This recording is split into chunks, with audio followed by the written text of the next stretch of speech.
In the annals of true crime, certain cases stand out, not only for their sheer brutality, but also for the unsettling realization that the perpetrators were teenagers.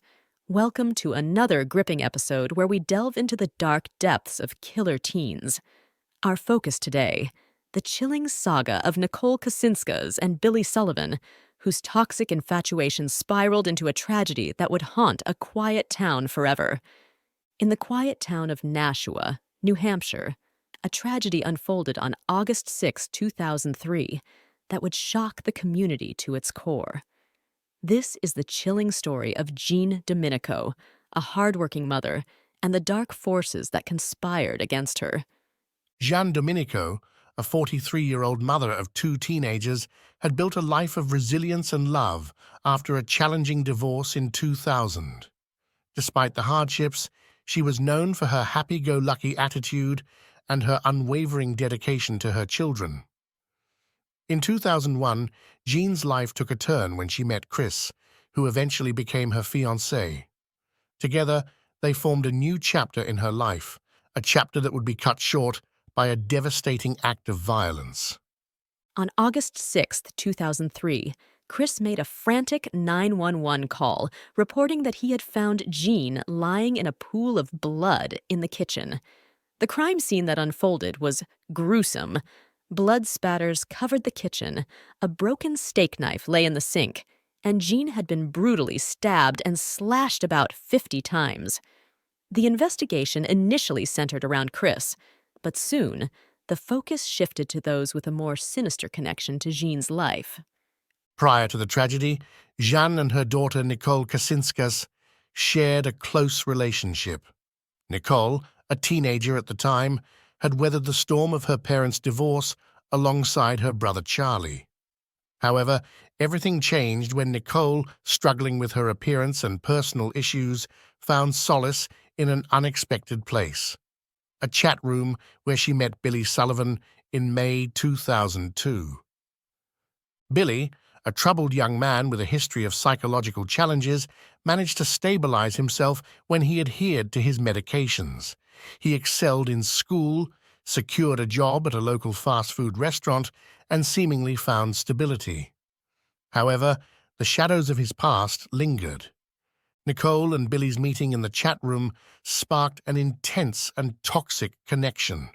Obsession consumed them, and their relationship took a dark turn. Nicole, desperate to escape her perceived flaws and challenges, wrote a letter to her mother Jean, asking if she could move in with Billy. Jean, concerned for her daughter's well-being, denied the request, unknowingly setting the stage for a sinister plot to unfold. Rejected and fueled by a toxic love, Nicole and Billy began discussing the unthinkable ending Jean's life. The tragic events of August 6, 2003 would mark the culmination of a dark and twisted plan that shattered the bonds of trust within a once close family. When the police confronted Billy with the news that Nicole was starting to talk, he decided to confess. He revealed that earlier in the day he had placed a baseball bat in Jean's home. As Jean returned from work, Billy went to the house, while Nicole waited in the car at a nearby 7-Eleven. In a chilling recollection, Billy described the moment he grabbed the baseball bat as the point of no return. A scuffle ensued as he swung the bat, but Jean fought back fiercely. The struggle led into the kitchen, where Billy, in a fit of rage, grabbed a knife and began stabbing Jean until it broke. Unyielding, he seized a larger knife and continued the onslaught. When questioned by the police about the number of stabs, Billy initially believed it was around 8, but the horrifying truth revealed that he had stabbed Jean approximately 50 times. After the gruesome act, Billy attempted to clean up the crime scene. He wrapped the bloodied knives and a towel into a jacket, then returned to the car where Nicole awaited.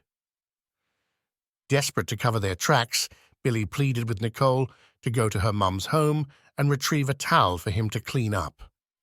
In a shocking revelation, Nicole confessed that she walked into the home, stepping over her mother's lifeless body to get a towel and pick up a knife that Billy had left behind. The two disposed of incriminating items and callously went shopping for new clothing for Billy. The police later discovered the discarded items behind a local golf course, exposing the callousness that marked the aftermath of their heinous crime. Billy Sullivan and Nicole Kasinskas were subsequently charged with first-degree murder and conspiracy. Billy, pleading not guilty by reason of insanity, claimed incompetence to stand trial. Despite his defense's arguments, the judge disagreed, ruling that the trial would move forward. Nicole, facing the consequences of her actions, accepted a plea deal and testified against Billy. She was sentenced to 40 years, with the possibility of 5 years reduced if she completed an education program while in prison. Billy's trial commenced in 2005, with his defense arguing that Nicole ignited the fuse, knowing that Billy was a ticking time bomb. They also highlighted Billy's psychological problems and claimed he hadn't been taking his medications. Adding to the gravity of the case, a 15-year-old girl testified for the prosecution, revealing that Billy had written her over 100 letters from prison. In a sinister twist, Billy had promised to marry her if she could convince Nicole to testify that someone else had killed Jean. In July 2005, Billy Sullivan was convicted of first-degree murder and sentenced to life in prison. The harrowing saga of the Jean Domenico case serves as a chilling reminder of the destructive power of obsession and manipulation, leaving a community grappling with the consequences of a love gone horribly wrong.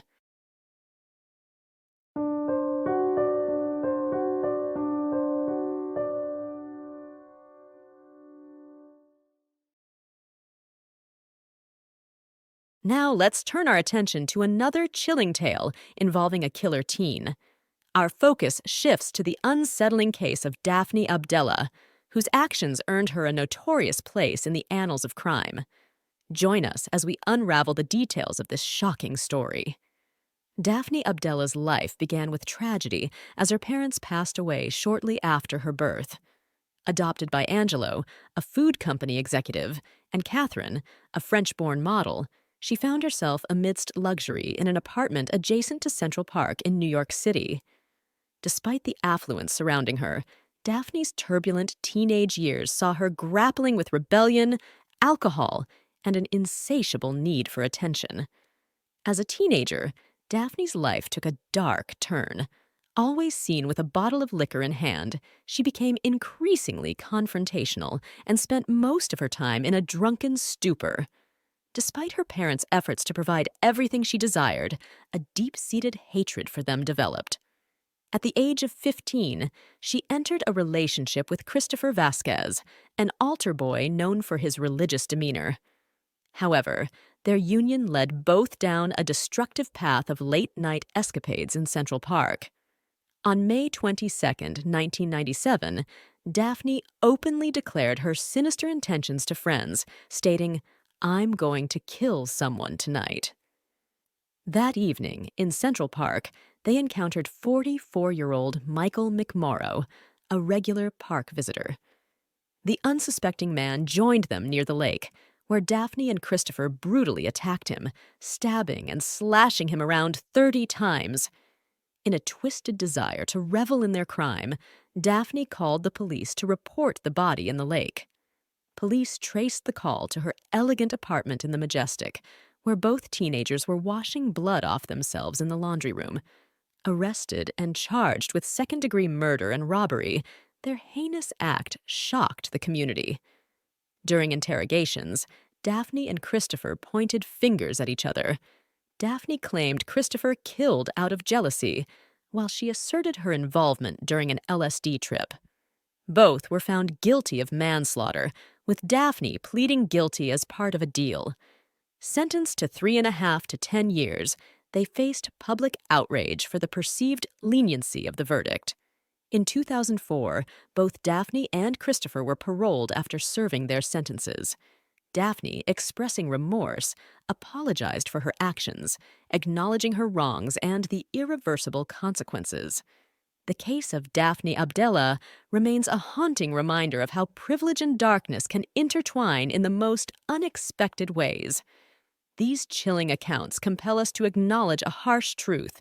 Even within the realm of adolescence, a time typically associated with innocence and growth, there exists a darker side. The narratives we've delved into emphasize that, at times, youth can be synonymous with ruthlessness.